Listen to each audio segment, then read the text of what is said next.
Hey folks, welcome back to Black and White. Here in New Vema Town, we just finished up beating the final boss, and now it's time to do post-game content. Those of you familiar with Pokemon games will understand that means new areas, old Pokemon, and some extra powerful trainers. Well, this is a bit bizarre.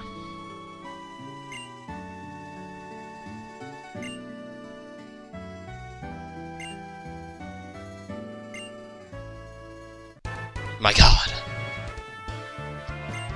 This here is the illustrious Looker.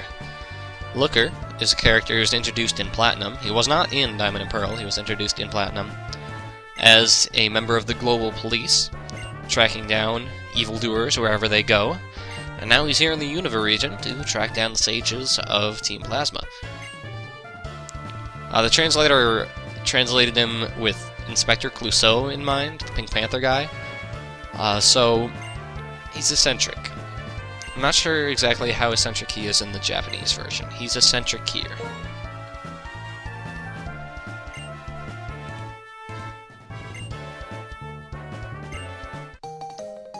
Excellent.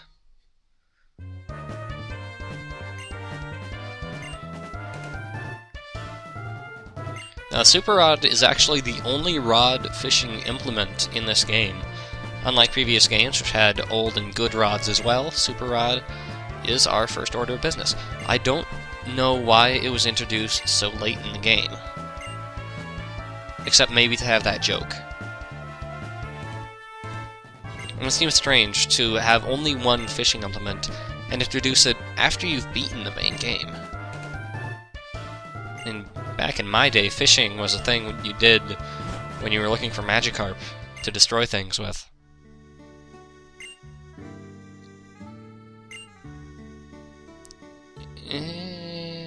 I suppose that's supposed to be heartwarming coming-of-age thing?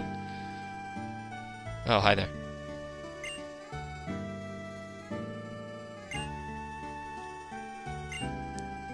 To be fair, I don't think the Striaton City gym leaders would have been able to do much.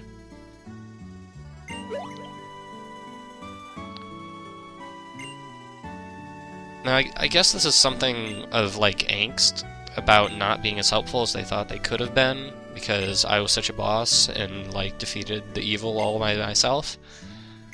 But considering we just, like, avoided global crisis, I think they should just chill out.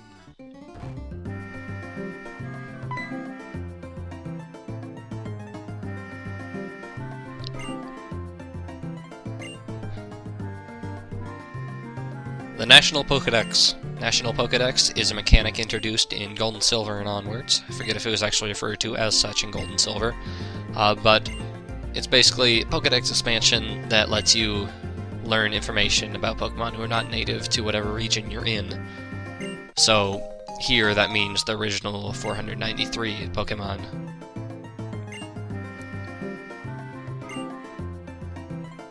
Yeah, I'm not completing the National Dex. It's a little ridiculous.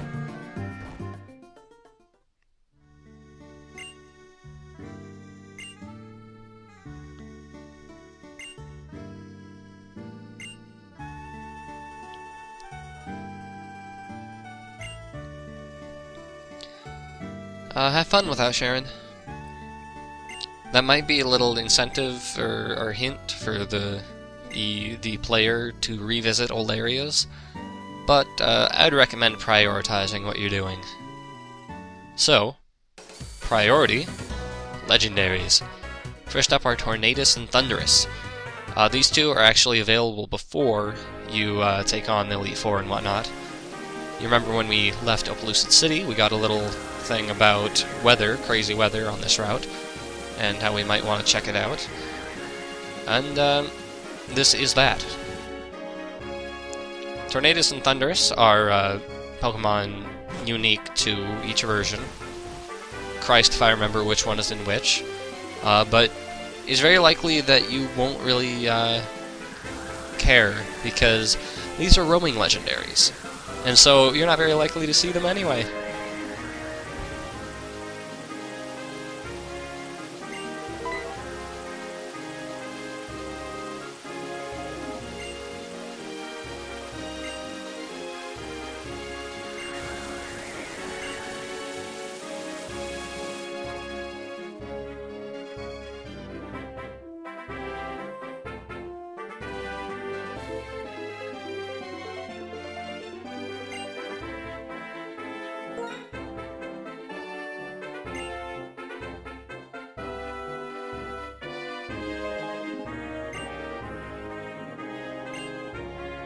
So yep, Tornadus creates windstorms, Thunderous creates thunderstorms. These are based on, like, Japanese wind spirits, or storm spirits, or kami, gods, basically. Gods of nature, which are common in Shinto mythology. And you will see very, very similar beings in various other games that draw from Shinto mythology.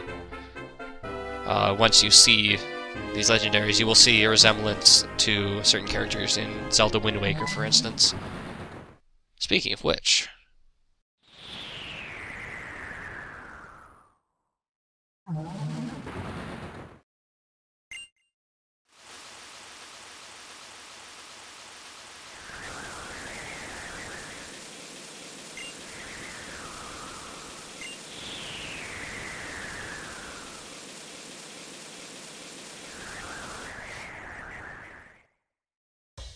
Now, on to legendaries that you might actually see in battle.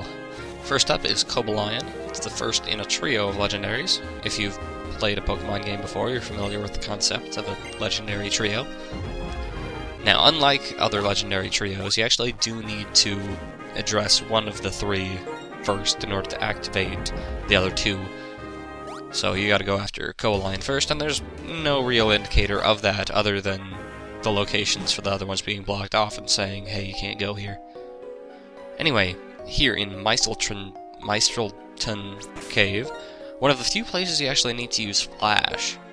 I mean, you don't have to, but it's probably a good idea. And it'd be a pretty boring video if it was just a big black screen.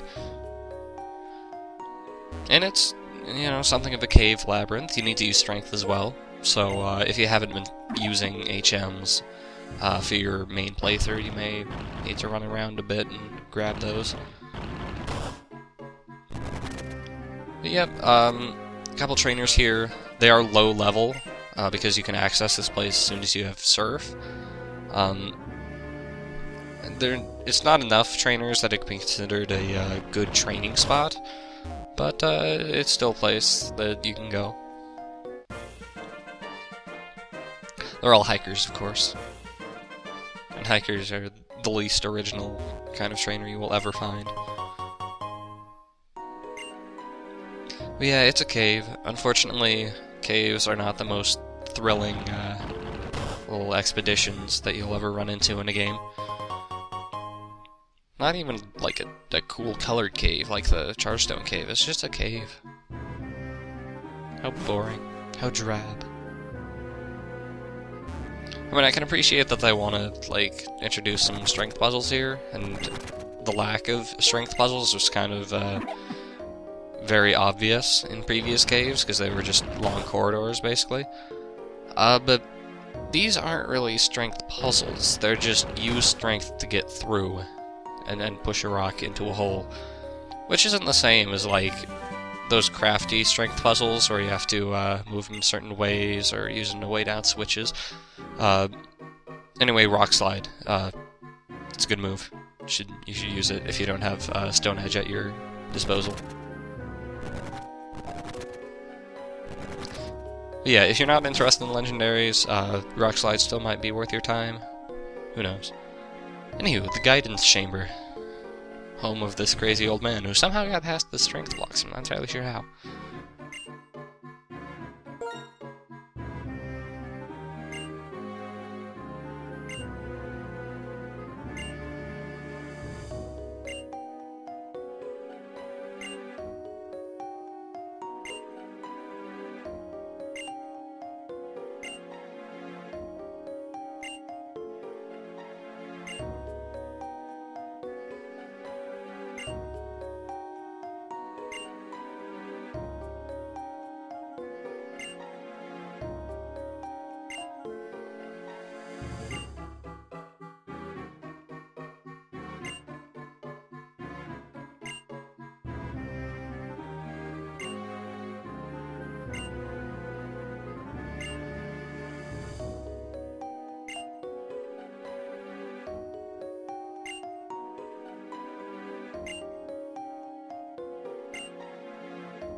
Now, I actually do kind of like that backstory, just because it ties into kind of Ends and Team Plasma's philosophy.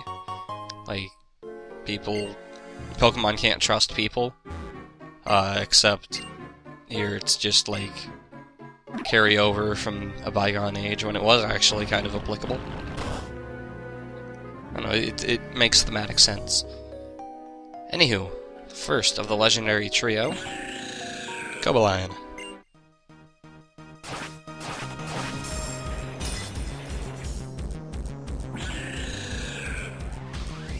Now, this legendary trio is known in the fan base as the Musketeer Trio, because they're like the Three Musketeers, because they're like friends or something.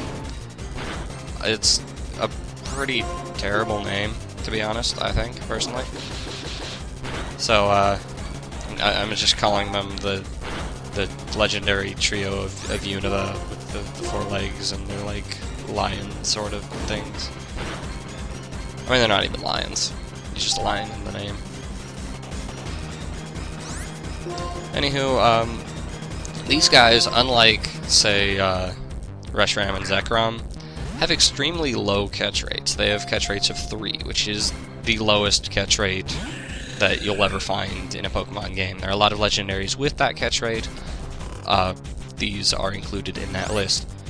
So, even if you get them into the red and asleep, and are throwing like dusk balls or whatever, good frickin' luck. You're probably going to be at it for quite a while. And I was at it for quite a while, so there's the editing for you. Dusk balls are a good idea for most of these, because they are at their most potent inside caves. 4 times effectiveness, which is double that of Ultra Balls. Highly recommended.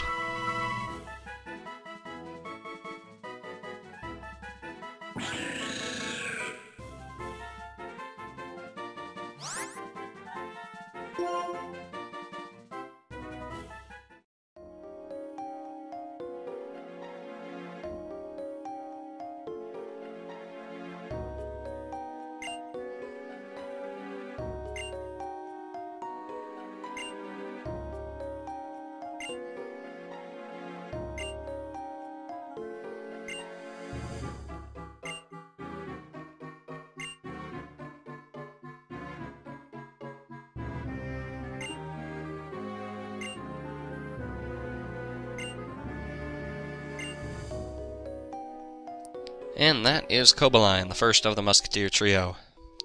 Next up, we'll go for Verizon. Virizion. I'm gonna say Verizon, I swear. Anywho, this area was blocked off before by some sort of, like, plant matter or something. I believe I showed it when we originally went through Pinwheel Forest. But now that we've dealt with Cobalion, we can head in to the wonderful Rumination Field and deal with Verizon.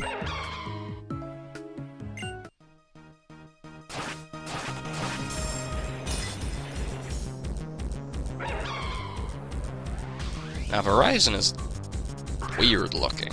I don't know. It's green, so I like it, but it's got like a hammer head for a head or something. I don't know. I mean, I can't say it's not elegant, but the more I think about it, the less it makes sense. Anyway, each of the Musketeer trio is part fighting, and then they have a different primary type. Cobalion was part steel, this is part grass, and Terrakine will be part rock, I believe. Anywho, basically the same annoying catching deal as the previous Cobalion. But, okay, I'm not gonna lie, I didn't get lucky. I put it on a cheat code so you wouldn't have to see me fail over and over. Because fuck if I actually care about catching these things properly. I have no regrets. And that is Verizon. Now on to Terrakine. And Terrakine is actually in Victory Road. Down here, in this little area where you need strength to access. If you try to go here before, there's like a boulder in front of the entrance to the cave where he's hiding out. Like a giant rock right there. But, now that it's open, here in the trial chamber, we can go after Terrakine.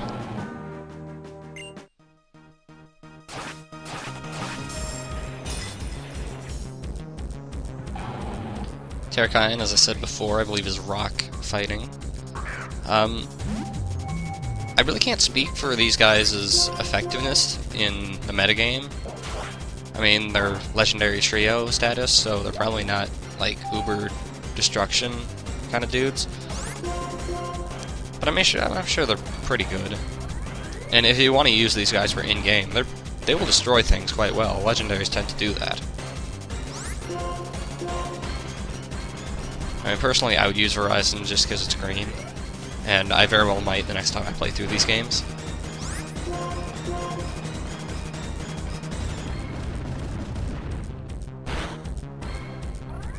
And I have no idea what that formation on Terrakine's head is. Like the mantis kind of hooks claws on his head. I don't know if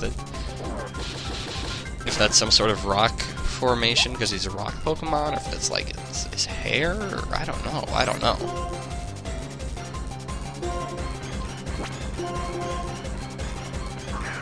Anywho, keeping up a facade of trying to whittle him down, but I do have the cheat code on, so whatever. Terrakine's got.